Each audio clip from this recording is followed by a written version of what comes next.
ബഹുമാനപ്പെട്ട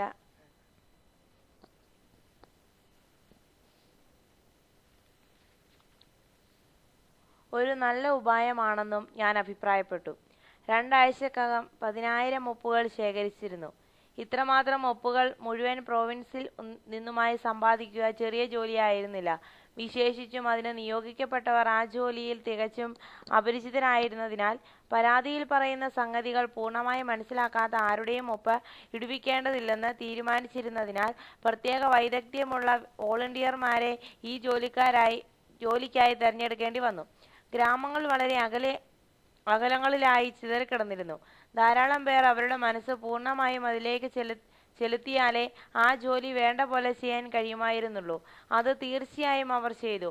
ഓരോരുത്തർക്കും നീക്കിവെച്ചിരുന്ന ജോലി ഉത്സാഹത്തോടെ അവർ നിർവഹിച്ചു. ഈ വരികൾ ഞാൻ എഴുതുമ്പോൾ സേഠ് ദാവൂദ് മുഹമ്മദ്, റസ്റ്റംജി, ആദംജി, മിയാഖാൻ, ആമോൽജി വാ എന്നിവരുടെ രൂപങ്ങൾ എൻ്റെ മനസ്സിൽ വ്യക്തമായി ഉദിക്കുന്നു. അവരാണ് ഏറ്റവും കൂടുതൽ ഒപ്പുകൾ ശേഖരിച്ചു കൊണ്ടുവന്നത്. ദാവൂദ് സേഠ് ദിവസം മുഴുവൻ തൻ്റെ വാഹനത്തിൽ സഞ്ചരിച്ചു കൊണ്ടിരുന്നു. അത് സ്നേഹം കൊണ്ടുള്ള അധ്വാനമായിരുന്നു. ആരും പുറം ചെലവിന് പോലും പൈസ ആവശ്യപ്പെട്ടില്ല. ദാദാ അബ്ദുള്ളയുടെ വീട് പെട്ടെന്ന് ഒരു വഴിയമ്പലവും പബ്ലിക് ഓഫീസുമായി മാറി. എന്നെ സഹായിച്ച വിദ്യാസമ്പന്നരായ പല സുഹൃത്തുക്കളും മറ്റനേകം പേരും അവിടെ നിന്നാണ് ഭക്ഷണം കഴിച്ചത്. അതുപോലെ സഹായികൾക്കായി വളരെ ചെലവ് ചെയ്യേണ്ടി വന്നിട്ടുണ്ട്. അവസാനം ഹർജി സമർപ്പിക്കപ്പെട്ടു. അതിൻ്റെ 1000 കോപ്പി വിതരണം ചെയ്യാനും മറ്റുമായി അച്ചടിച്ചിരുന്നു. ഇന്ത്യയിലെ പൊതുജനത്തിന് നെറ്റാളിലെ അവസ്ഥയെ ആദ്യമായി പരിചയപ്പെടുത്തിയത് ഇതിലൂടെയാണ്. എനിക്കറിയാവുന്ന എല്ലാ വർത്തമാന പത്രങ്ങൾക്കും പ്രസിദ്ധീകരണ വിദഗ്ധർക്കും ഞാൻ അതിൻ്റെ കോപ്പി അയച്ചു കൊടുത്തു. ആ ഹർജിയെക്കുറിച്ചുള്ള ഒരു മുഖപ്രസംഗത്തിൽ ദി ടൈംസ് ഓഫ് ഇന്ത്യക്കാരുടെ അവകാശവാദങ്ങളെ ശക്തിയായി പിന്താങ്ങി. വ്യത്യസ്ത കക്ഷികളെ പ്രതിനിധാനം ചെയ്യുന്ന ഇംഗ്ലണ്ടിലെ പ്രസിദ്ധീകരണ വിദഗ്ധർക്കും കോപ്പികൾ അയച്ചിരുന്നു. ലണ്ടൻ ടൈംസ് ഞങ്ങളുടെ അവകാശങ്ങളെ പിന്താങ്ങി. ബിൽ തള്ളിക്കളയുമെന്ന് ഞങ്ങൾ പ്രതീക്ഷിക്കാൻ തുടങ്ങി. ഈ ഘട്ടത്തിൽ നെറ്റാളിൽ നിന്ന് പോവുക എനിക്ക് അസാധ്യമായിരുന്നു. ഇന്ത്യൻ സുഹൃത്തുക്കൾ എല്ലാ വശത്തു നിന്നും എന്നെ വളയുകയും അവിടെ സ്ഥിരമായി താമസിക്കാൻ നിർബന്ധിച്ചപേക്ഷിക്കുകയും ചെയ്തു. ഞാൻ എൻ്റെ ബുദ്ധിമുട്ടുകൾ വെളിപ്പെടുത്തി. പൊതുജനങ്ങളുടെ ചെലവിൽ താമസിക്കുകയില്ലെന്ന് ഞാൻ തീരുമാനിച്ചിരുന്നു. തനിച്ചു താമസിക്കാൻ ഒരു വീട് ഏർപ്പാട് ചെയ്യണമെന്ന് തോന്നി. ആ വീട് നല്ലതും നല്ല സ്ഥലത്തുള്ളതും ആവണമെന്ന് കരുതി. ബാരിസ്റ്റർമാരുടെ അന്തസ്സിന് യോജിക്കുന്ന തരത്തിൽ ഞാൻ ജീവിച്ചില്ലെങ്കിൽ സമുദായത്തിന് മാന്യതയ്ക്ക് മാറ്റുകൂട്ടാൻ എനിക്ക് സാധ്യമല്ലെന്ന ആശയവും എനിക്കുണ്ടായി. പ്രതിവർഷം 300 പവനെങ്കിലും ഇല്ലാതെ അങ്ങനെ ഒരു വീട് കൊണ്ടു നടക്കുക അസാധ്യമാണെന്നും എനിക്ക് തോന്നി. അതിനാൽ അത്രയും തുകയെങ്കിലും പ്രതിഫലമായി കിട്ടാവുന്ന വക്കീൽ പണികൾ സമുദായ അംഗങ്ങൾ ഉറപ്പു തരുമെങ്കിലേ എനിക്ക് അവിടെ താമസിക്കാൻ കഴിയൂ എന്ന് തീരുമാനിക്കുകയും അത് അവരെ അറിയിക്കുകയും ചെയ്തു. അവർ പറഞ്ഞു, എന്നാൽ പൊതുപ്രവർത്തനം നടത്തുന്ന വകയിൽ തന്നെ അത്രയും തുക നിങ്ങൾ എടുക്കുന്നതാണ് ഞങ്ങൾക്കിഷ്ടം. അത് ഞങ്ങൾക്ക് എളുപ്പം പിരിച്ചെടുക്കാവുന്നതേ ഉള്ളൂ. തീർച്ചയായും നിങ്ങൾ സ്വന്തമായി ചെയ്യുന്ന വക്കീൽ പണികൾക്കുള്ള ഫീസിന് പുറമെയാണിത്. അപ്പോൾ ഞാൻ പറഞ്ഞു, ഇല്ല, പൊതുപ്രവർത്തനത്തിന് എനിക്ക് അങ്ങനെ നിങ്ങളോട് പ്രതിഫലം വാങ്ങാൻ സാധ്യമല്ല. ബാരിസ്റ്റർ എന്ന നിലയ്ക്കുള്ള എൻ്റെ വൈദഗ്ധ്യമൊന്നും ആ പ്രവർത്തനത്തിൽ ഉപയോഗിക്കേണ്ടതുമില്ല. എൻ്റെ ജോലി മുഖ്യമായും നിങ്ങളെ കൊണ്ട് പണിയെടുപ്പിക്കുക എന്നതായിരിക്കും. അതിന് ഞാൻ എങ്ങനെ നിങ്ങളോട് പണം വാങ്ങും? മാത്രമല്ല, പൊതുപ്രവർത്തനങ്ങൾക്കായി ഇടയ്ക്കിടെ നിങ്ങളോട് പണം ചോദിക്കേണ്ടി വരും. എൻ്റെ സ്വന്തം ചെലവിനുകൂടി നിങ്ങളോട് പണം ആവശ്യപ്പെടാൻ എനിക്ക് സങ്കോചം തോന്നും. അപ്പോൾ ആത്യന്തികമായി നമ്മൾക്ക് മുന്നോട്ട് പോകാൻ കഴിയാതെ വരും. അതിനും പുറമെ പൊതുപ്രവർത്തനത്തിനായി സമുദായം പ്രതിവർഷം 300-ലധികം പവൻ കണ്ടെത്തണമെന്ന് ഞാൻ ആവശ്യപ്പെടുകയും ചെയ്യും. പക്ഷേ ഞങ്ങൾക്കിപ്പോൾ താങ്കളെ കുറേ കാലമായി അറിയാമല്ലോ. ആവശ്യമില്ലാതെ താങ്കൾ പണം എടുക്കില്ലെന്ന് ഞങ്ങൾക്കറിയാം. പിന്നെ താങ്കളോട് ഇവിടെ താമസിക്കാൻ ആവശ്യപ്പെട്ടിരിക്കെ താങ്കളുടെ ചെലവിനുള്ളത് ഞങ്ങൾ കാണണ്ടേ? നിങ്ങളുടെ സ്നേഹവും തൽക്കാലത്തെ ഉത്സാഹവും കൊണ്ടാണ് നിങ്ങൾ ഇങ്ങനെ സംസാരിക്കുന്നത്. ഈ സ്നേഹവും ഉത്സാഹവും എല്ലാ കാലവും നിലനിൽക്കുമെന്ന് നമ്മൾ എങ്ങനെ തീർച്ചയാക്കും? പിന്നെ നിങ്ങളുടെ സുഹൃത്തും സേവകനും എന്ന നിലയ്ക്ക് ഇടയ്ക്കിടെ ബുദ്ധിമുട്ടുള്ള കാര്യങ്ങൾ എനിക്ക് നിങ്ങളോട് പറയേണ്ടി വരും. അപ്പോൾ നിങ്ങളുടെ സ്നേഹം നിലനിർത്താൻ കഴിയുമോ എന്ന് ദൈവത്തിനെ അറിയൂ. ഏതായാലും പൊതുപ്രവർത്തനത്തിന് യാതൊരു പ്രതിഫലവും സ്വീകരിക്കാൻ എനിക്ക് നിവൃത്തിയില്ല എന്നതാണ് സത്യം. നിങ്ങളെല്ലാവരും നിയമസംബന്ധമായ ജോലികൾ എന്നെ ഏൽപ്പിക്കുമെന്ന് സമ്മതിച്ചാൽ മതിയാകും. അതുപോലും നിങ്ങൾക്ക് കടുപ്പമായ അനുഭവപ്പെടും. കാരണം ഞാൻ വെള്ളക്കാരൻ ബാരിസ്റ്റർ അല്ല. കോടതി ഞാൻ പറയുന്നത് കേൾക്കുമെന്ന് എനിക്ക് അങ്ങനെ ഉറപ്പിക്കാൻ കഴിയും. അതല്ലെങ്കിൽ വക്കീലായി ഞാൻ എത്ര കണ്ട് ശോഭിക്കുമെന്നും എനിക്ക് ഉറപ്പ് പറയാനാവില്ല. അതുകൊണ്ട് എന്നെ എന്നെ കേസ് ഏൽപ്പിക്കുന്നത് തന്നെ നിങ്ങൾക്ക് അപകട സാധ്യതയുള്ള കാര്യമാണ്. കേസ് നിങ്ങൾ എനിക്ക് തരുന്നത് പൊതുപ്രവർത്തനങ്ങൾക്കുള്ള പ്രതിഫലമായി ഞാൻ കണക്കാക്കിക്കൊള്ളാം. ഈ ചർച്ചയുടെ അനന്തരഫലം 20ഓളം കച്ചവടക്കാർ 1 വർഷത്തെ നിയമജോലികൾ എന്നെ ഏൽപ്പിച്ചു എന്നതാണ്. കൂടാതെ ദാദാ അബ്ദുള്ള ഞാൻ മടങ്ങുമ്പോൾ തരാനായി വെച്ചിരുന്ന പണക്കിഴിക്ക് പകരം ആവശ്യമുള്ള വീട്ടുസാമാനങ്ങൾ വാങ്ങിത്തന്നു. അങ്ങനെ ഞാൻ നെറ്റാളിൽ താമസം ഉറപ്പിച്ചു. 18. വർണ്ണവിരോധം.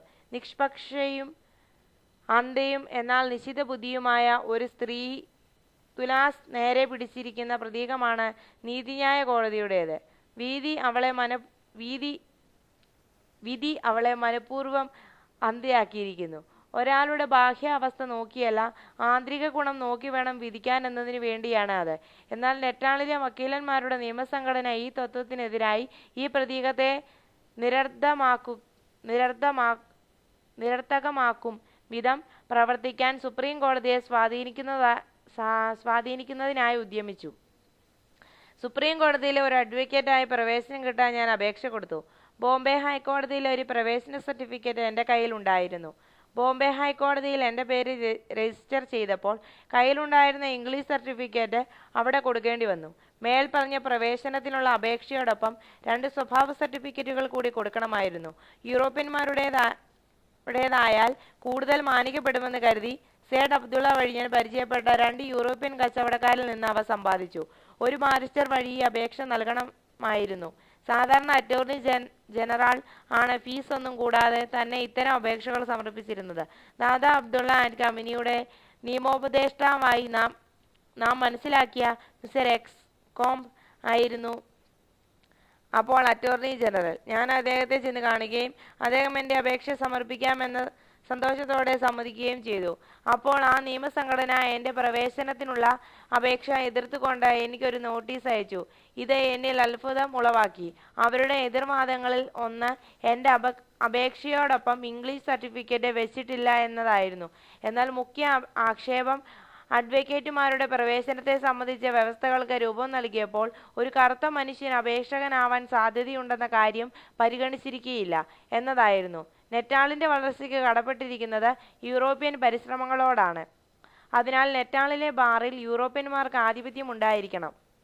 കറുത്ത ആളുകൾക്ക് പ്രവേശനം നൽകിയാൽ അവർ ക്രമേണ യൂറോപ്യന്മാരെക്കാൾ കൂടുതലായെന്ന് വരും. അങ്ങനെ യൂറോപ്യന്മാരുടെ രക്ഷയ്ക്കുള്ള നെടുംകോട്ട തന്നെ ഇടിഞ്ഞു വീഴും. നിയമസംഘടന പ്രശസ്തനായ ഒരു വക്കീലിനെ തന്നെ തങ്ങളുടെ എതിർപ്പിനെ പിന്താങ്ങി വാദിക്കാൻ ഏർപ്പാടാക്കിയിരുന്നു. അദ്ദേഹവും ദാദാ അബ്ദുള്ള ആൻഡ് കമ്പനിയുമായി ബന്ധപ്പെട്ട ആളായിരുന്നതിനാൽ അദ്ദേഹത്തെ ചെന്ന് കാണാൻ ദാദാ അബ്ദുള്ള വഴി എന്നെ അറിയിച്ചു. അദ്ദേഹം എന്നോട് തുറന്ന് സംസാരിക്കുകയും എന്നെ സംബന്ധിച്ച മുൻകാല വിവരങ്ങൾ ചോദിച്ചറിയുകയും ചെയ്തു. എല്ലാം ഞാൻ പറഞ്ഞു കൊടുത്തു. അപ്പോൾ അദ്ദേഹം പറഞ്ഞു, നിങ്ങൾക്കെതിരായി പറയാൻ എനിക്ക് യാതൊന്നുമില്ല. കോളനിയിൽ ജനിച്ച വല്ല ഭാഗ്യാന്വേഷിയുമായിരിക്കുമോ നിങ്ങൾ എന്നാണ് ഞാൻ സംശയിച്ചിരുന്നത്. നിങ്ങളുടെ അപേക്ഷയോടൊപ്പം ഇംഗ്ലീഷ് സർട്ടിഫിക്കറ്റ് ഇല്ലാഞ്ഞത് എൻ്റെ സംശയത്തെ ബലപ്പെടുത്തുകയും ചെയ്തു. ഞങ്ങളുടേതല്ലാത്ത ഡിപ്ലോമകൾ ഉപയോഗിച്ച് കാര്യം സാധിച്ചിട്ടുള്ള പലരുമുണ്ട്. നിങ്ങൾ അപേക്ഷയോടൊപ്പം വെച്ചിരുന്ന യൂറോപ്യൻ കച്ചവടക്കാരുടെ സ്വഭാവ സർട്ടിഫിക്കറ്റുകൾക്ക് ഞാനൊരു വിലയും കൽപ്പിച്ചില്ല. നിങ്ങളെപ്പറ്റി അവർക്ക് എന്തറിയാം? നിങ്ങളുമായി അവർക്ക് എത്രമാത്രം പരിചയമുണ്ടാവും? ഞാൻ പറഞ്ഞു, പക്ഷേ ഇവിടെയുള്ള എല്ലാവരും എനിക്ക് അപരിചിതരാണല്ലോ. സേഠ് അബ്ദുള്ള പോലും ഇവിടെ വെച്ചാണ് എന്നെ മനസ്സിലാക്കുന്നത്.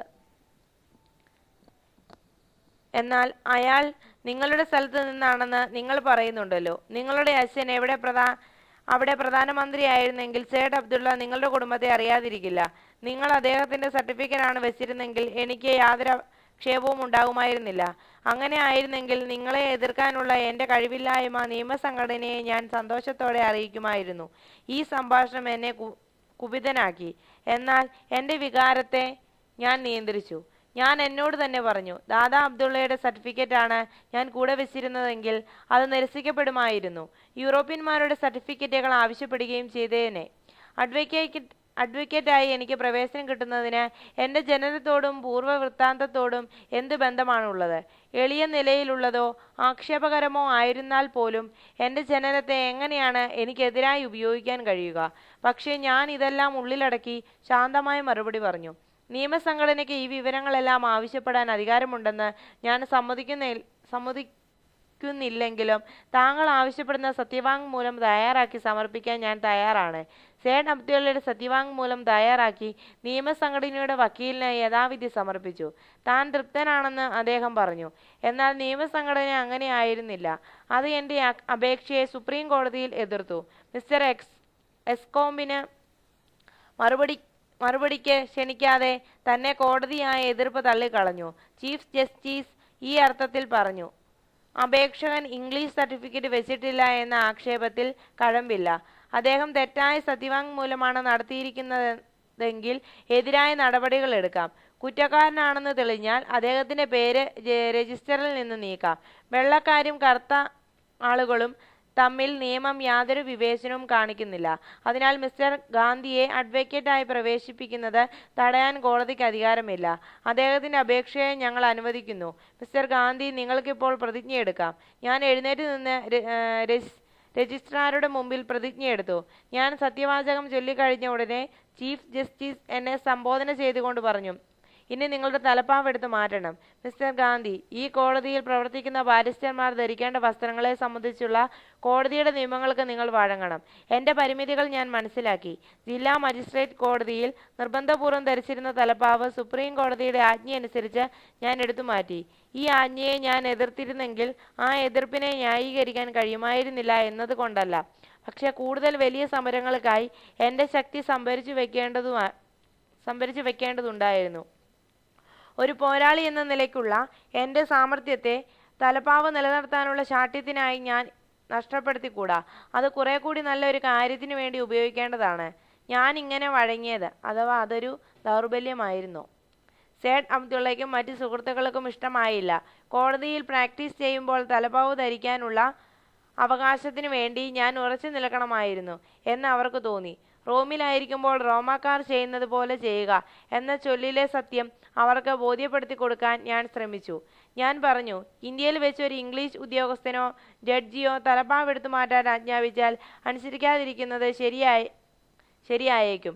എന്നാൽ നെറ്റാൾ പ്രോവിൻസിലെ കോടതിയുടെ ഒരു ആചാരത്തെ മാനിക്കാതിരിക്കുന്നത് ആ കോടതിയിലെ ഒരു ഉദ്യോഗസ്ഥൻ എന്ന നിലയ്ക്ക് എന്നെ സംബന്ധിച്ചിടത്തോളം ശരിയായിരിക്കുകയില്ല. ഇവയും ഇത്തരത്തിലുള്ള മറ്റു വാദങ്ങളും കൊണ്ട് സ്നേഹിതന്മാരെ ഞാൻ ഒരുവിധം സമാധാനിപ്പിച്ചു. പക്ഷേ ഇക്കാര്യം അവർക്ക് പൂർണ്ണമായും ബോധ്യപ്പെട്ടില്ലെന്ന് എനിക്ക് തോന്നി. അതായത്, വ്യത്യസ്ത സാഹചര്യങ്ങളിൽ വ്യത്യസ്ത നിലപാടുകൾ എടുത്തുകൊണ്ട് ഒരേ കാര്യത്തെ കാണുകയെന്ന തത്വം. എന്നാൽ എൻ്റെ ജീവിതത്തിലുടനീളം സത്യനിഷ്ഠ തന്നെ വിട്ടുവീഴ്ചയുടെ സൗന്ദര്യത്തെ ബഹുമാനിക്കാൻ എന്നെ പഠിപ്പിച്ചിട്ടുണ്ട്. ഈ ചൈതന്യം സത്യാഗ്രഹത്തിൻ്റെ ഒരു ആവശ്യ ഘടകമാണെന്ന് പിൽക്കാല ജീവിതത്തിൽ ഞാൻ കണ്ടിട്ടുണ്ട്. ഇത് പലപ്പോഴും എൻ്റെ ജീവിതത്തെ അപകടത്തിലാക്കാനും സ്നേഹിതന്മാരുടെ വിദ്വേഷം സമ്പാദിക്കാനും കാരണമായിട്ടുണ്ട്. എന്നാൽ സത്യം വജ്രത്തെ പോലെ കഠിനവും പുഷ്പത്തെ പോലെ മൃദുലവുമാണ്. നിയമസംഘടനയുടെ എതിർപ്പ് ദക്ഷിണാഫ്രിക്കയിൽ എനിക്ക് മറ്റൊരു പരസ്യം കൂടി ലഭ്യമാക്കി. മിക്ക പത്രങ്ങളും നിയമസംഘടനയ്ക്ക് അസൂയ ഉള്ളതായി കുറ്റപ്പെടുത്തുകയും അവരുടെ എതിർപ്പിനെ ആക്ഷേപിക്കുകയും ചെയ്തു. ഈ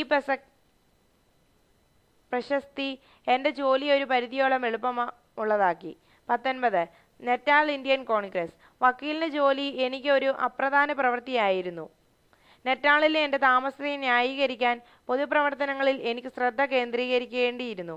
വോട്ടവകാശ നിരോധന ബില്ലിനെ സംബന്ധിച്ച ഹർജി അയച്ചതുകൊണ്ട് മാത്രം മതിയായിരുന്നില്ല. കോളനികൾക്കുള്ള സ്റ്റേറ്റ് സെക്രട്ടറിക്ക് മതിപ്പുണ്ടാക്കാൻ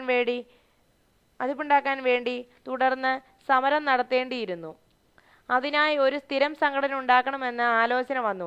അതിനാൽ സേഠ് അബ്ദുള്ളയും മറ്റു സ്നേഹിതന്മാരുമായി ഞാൻ ആലോചിച്ചു. സ്ഥായിയായ ഒരു പൊതുസംഘടന രൂപീകരിക്കാൻ ഞങ്ങളെല്ലാവരും കൂടി തീരുമാനിച്ചു. പുതിയ സംഘടനയ്ക്ക് നൽകാൻ ഒരു പേര് കണ്ടുപിടിക്കുന്ന കാര്യം എന്നെ വല്ലാതെ വിഷമിപ്പിച്ചു. അത് ഏതെങ്കിലും കക്ഷിയുടെ പേരുമായി ബന്ധമുള്ളതാവാൻ പാടില്ല. കോൺഗ്രസ് എന്ന പേര് ഇംഗ്ലണ്ടിലെ യഥാസ്ഥിതികർക്ക് രുചിക്കാത്തതാണെന്ന് എനിക്കറിയാം. എങ്കിലും ഇന്ത്യയുടെ ജീവൻ തന്നെ കോൺഗ്രസ് ആയിരുന്നു. നെറ്റാളിൽ അതിന് പ്രസിദ്ധി നൽകാൻ ഞാൻ ആഗ്രഹിച്ചു. ആ പേരിനെ അംഗീകരിക്കാൻ മടിക്കുന്നത് ഭീരുത്വമായി തോന്നി.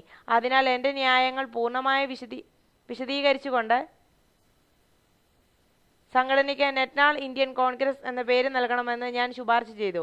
അങ്ങനെ മെയ് 22-ാം തീയതി നെറ്റാൾ ഇന്ത്യൻ കോൺഗ്രസ് നിലവിൽ വന്നു. ദാദാ അബ്ദുള്ളയുടെ വിസ്തൃതമായ മുറി അന്ന് നിറഞ്ഞു കവിഞ്ഞിരുന്നു. അവിടെ ഉണ്ടായിരുന്ന എല്ലാവരുടെയും സോത്സാഹമായ അംഗീകാരം കോൺഗ്രസിന് കിട്ടി. അതിൻ്റെ ഭരണഘടന ലളിതവും വരിസംഖ്യ കനത്തതുമായിരുന്നു. മാസം തോറും 5 ഷില്ലിംഗ് നൽകുന്നവനെ അംഗമാകാൻ പറ്റൂ. സാമ്പത്തിക ശേഷി ഉള്ളവരെ കൊണ്ട് കഴിവനുസരിച്ച് കൂടുതൽ വരിസംഖ്യ നൽകാൻ സമ്മതിപ്പിച്ചിരുന്നു. പ്രതിമാസം 2 പവൻ വീതം നൽകാമെന്നേറ്റ അബ്ദുള്ള സേട്ട് ആ ലിസ്റ്റിൽ ഏറ്റവും മുകളിൽ നിന്നു. വേറെ 2 സുഹൃത്തുക്കളും അതേ സംഖ്യ തന്നെ എഴുതി. വരിസംഖ്യയുടെ കാര്യത്തിൽ ഞാനും പിശുക്കരുതെന്ന് എനിക്ക് തോന്നി. അതുകൊണ്ട് പ്രതിമാസം 1 പവൻ നൽകാമെന്ന് ഞാൻ രേഖപ്പെടുത്തി. അത് എനിക്ക് ചെറിയ തുകയായിരുന്നില്ല. എന്നാൽ എൻ്റെ വരവ് കൊണ്ട് കഴിയാൻ സാധിച്ചാൽ ഈ സംഖ്യ കൊടുക്കുന്നതും കഴിവിനപ്പുറം ആവില്ലെന്ന് തോന്നി. ഈശ്വരൻ എന്നെ സഹായിക്കുകയും ചെയ്തു. അങ്ങനെ മാസം തോറും ഓരോ പവൻ നൽകുന്ന കുറച്ചധികം അംഗങ്ങളെ ഞങ്ങൾക്ക് കിട്ടി. 10 ശില്ലിംഗ് വീതം നൽകാമെന്നേറ്റവർ അതിലും കൂടുതലായിരുന്നു. ഇതിനു പുറമെ സംഭാവനകളും ഉണ്ടായിരുന്നു. വളരെ നന്ദിയോടെ അവ സ്വീകരിക്കപ്പെട്ടു. വെറുതെ ചോദിച്ചത് കൊണ്ട് മാത്രം ആരും വരിസംഖ്യ നൽകുകയില്ലെന്ന് അനുഭവം കാണിച്ചു തന്നു. ഡർബാന് പുറത്തുള്ള അംഗങ്ങളെ ഇതിനായി ഇടയ്ക്കിടെ ചെന്ന് കാണുക അസാധ്യവുമായിരുന്നു. ഒരു നിമിഷത്തിലെ ഉത്സാഹം അടുത്ത നിമിഷത്തിൽ തേഞ്ഞു മാഞ്ഞു പോകുന്നതായും കണ്ടു. ഡർബാനിലെ അംഗങ്ങൾ പോലും കാര്യമായി ബുദ്ധിമുട്ടിച്ചാലേ വരിസംഖ്യ നൽകുമായിരുന്നുള്ളൂ. സെക്രട്ടറി എന്ന നിലയ്ക്ക് വരിസംഖ്യയെ പിരിക്കേണ്ട ചുമതല എൻ്റേതായിരുന്നു.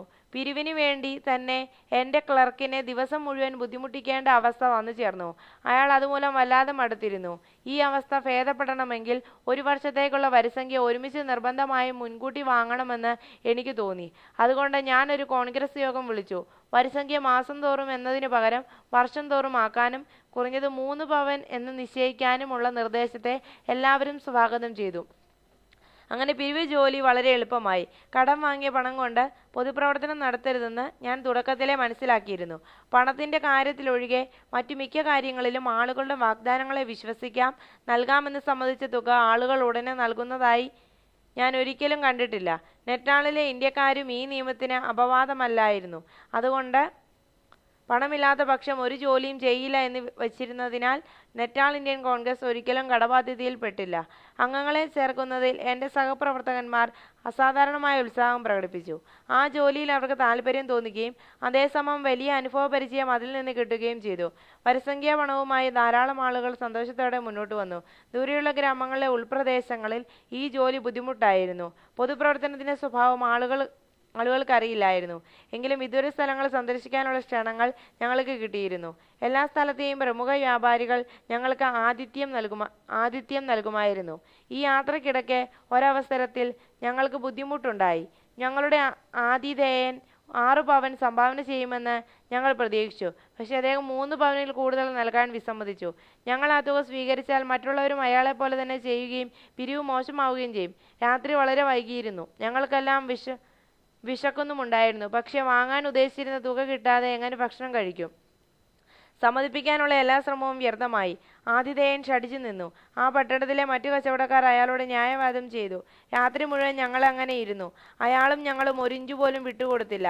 എൻ്റെ സഹപ്രവർത്തകർ അധികവും കോപം കൊണ്ട് എരിയുകയായിരുന്നു. പക്ഷേ ഉള്ളിലടക്കി. അവസാനം നേരം വെളുത്തു തുടങ്ങിയപ്പോൾ ആതിഥേയൻ വഴങ്ങി. 6 പവൻ നൽകി. ഞങ്ങൾക്ക് ഭക്ഷണവും തന്നു. ഇത് ടൊങ്കാട്ട് എന്ന സ്ഥലത്താണ് നടന്നത്. പക്ഷേ ഈ സംഭവം വടക്കേ കടൽത്തീരമായ സ്റ്റാഗ്നർ വരെയും ഉൾപ്രദേശമായ ചാൾസ് ടൗൺ വരെയും പ്രതികരണങ്ങൾ ഉണ്ടാക്കി. അത് ഞങ്ങളുടെ പിരിവ് ജോലിയെ വേഗത്തിലാക്കുകയും ചെയ്തു. എന്നാൽ പണം പിരിക്കുക മാത്രമായിരുന്നില്ല ചെയ്യാനുണ്ടായിരുന്നത്. വാസ്തവത്തിൽ ആവശ്യത്തിലേറെ പണം ഒരാൾക്ക് ഉപയോഗിക്കാൻ ഉണ്ടാവരുത് എന്ന തത്വം ഞാൻ നേരത്തെ പഠിച്ചിരുന്നു. മീറ്റിങ്ങുകൾ മാസത്തിലൊരിക്കലോ ആവശ്യമെങ്കിൽ ആഴ്ചയിലൊരിക്കൽ തന്നെയോ കൂടിയിരുന്നു. തലേ മീറ്റിങ്ങിലെ നടപടികളുടെ മിനിറ്റ്സ് വായിക്കുമായിരുന്നു. എല്ലാ ചോദ്യങ്ങളും ചർച്ച ചെയ്യപ്പെട്ടിരുന്നു. പൊതു ചർച്ചകളിൽ പങ്കെടുക്കുന്നതിലോ ചുരുക്കി പ്രസക്തമായ കാര്യം മാത്രം പറയുന്നതിലോ ആളുകൾക്ക് പരിചയമുണ്ടായിരുന്നില്ല. സംസാരിക്കാൻ വേണ്ടി എഴുന്നേൽക്കുക എല്ലാവർക്കും മടിയുള്ള കാര്യമായിരുന്നു. മീറ്റിങ്ങുകളിലെ നടപടിക്രമങ്ങൾ ഞാൻ അവർക്ക് വിശദീകരിച്ചു കൊടുത്തു. അവർ അവയെ ആദരിച്ചു. അവർക്ക് അതൊരു അധ്യയനമാണെന്ന് മനസ്സിലായി. ഒരു സദസ്സിനു മുമ്പിൽ പ്രസംഗിച്ച് ശീലിച്ചിട്ടില്ലാതിരുന്ന പലരും പൊതു താല്പര്യമുള്ള കാര്യങ്ങളെപ്പറ്റി ചിന്തിക്കുകയും പ്രസംഗിക്കുകയും ചെയ്യുന്ന ശീലം വേഗം സ്വായത്തമാക്കി. പൊതുപ്രവർത്തനത്തിൽ ചെറിയ കാര്യങ്ങൾക്കായി ചിലപ്പോൾ വലിയ സംഖ്യ ചെലവഴിച്ചു പോകാറുണ്ടെന്ന് അറിയാമായിരുന്നതിനാൽ രസീത് ബുക്ക് പോലും അച്ചടിക്കുന്നത് ആദ്യം വേണ്ടെന്ന് വെക്കുകയാണ് ഉണ്ടായത്. എൻ്റെ ഓഫീസിൽ ഒരു സൈക്ലോസ്റ്റൈൽ യന്ത്രമുണ്ടായിരുന്നു. അതുപയോഗിച്ച് രസീതുകളുടെയും റിപ്പോർട്ടുകളുടെയും കോപ്പികൾ ഞാൻ തയ്യാറാക്കി. കോൺഗ്രസിൻ്റെ പണപ്പെട്ടി നിറയുകയും അംഗസംഖ്യയും ജോലിയും വർദ്ധിക്കുകയും ചെയ്തപ്പോൾ മാത്രമേ ഞാൻ അവ അച്ചടിപ്പിക്കാൻ തുടങ്ങിയുള്ളൂ. അത്തരം മൃതവ്യയം എല്ലാ സംഘടനകൾക്കും അത്യാവശ്യമാണ്. എങ്കിലും അത് സാധാരണ കാണാറില്ലെന്ന് എനിക്കറിയാം. അതുകൊണ്ടാണ് ചെറുതും എന്നാൽ വളരുന്നതുമായ ഈ സംഘടനയുടെ പ്രാരംഭഘട്ടത്തിലെ വിശദാംശങ്ങളിലേക്ക് കടക്കുന്നത് ഉചിതമാണെന്ന് ഞാൻ വിചാരിച്ചത്. തന്ന പണത്തിന് രസീത് വാങ്ങുന്ന കാര്യത്തിൽ ആളുകൾ ഒരിക്കലും ശ്രദ്ധിച്ചിരുന്നില്ല. പക്ഷേ രസീത് കൊടുക്കുന്ന കാര്യത്തിൽ ഞങ്ങളെപ്പോഴും നിർബന്ധം കാണിച്ചിരുന്നു. അങ്ങനെ എല്ലാ പൈസയും വ്യക്തമായ കണക്കിൽ ചേർത്തിരുന്നു. 1894 ആ കണക്ക് ബുക്കുകൾ ഇന്നും കേടുകൂടാതെ നെറ്റാൾ ഇന്ത്യൻ കോൺഗ്രസിന്റെ റെക്കോർഡുകൾക്കിടയ്ക്ക് കാണുമെന്ന് പറയാൻ ഞാൻ ധൈര്യപ്പെടുന്നു. ശ്രദ്ധാപൂർവം സൂക്ഷിക്കുന്ന കണക്കുകൾ ഏത് സംഘടനയ്ക്കും അത്യാവശ്യമാണ്. അതില്ലാതെ വന്നാൽ സംഘടന ചീത്തപ്പേരിന് ഇരയാകും. ശരിയായി എഴുതി സൂക്ഷിക്കാത്ത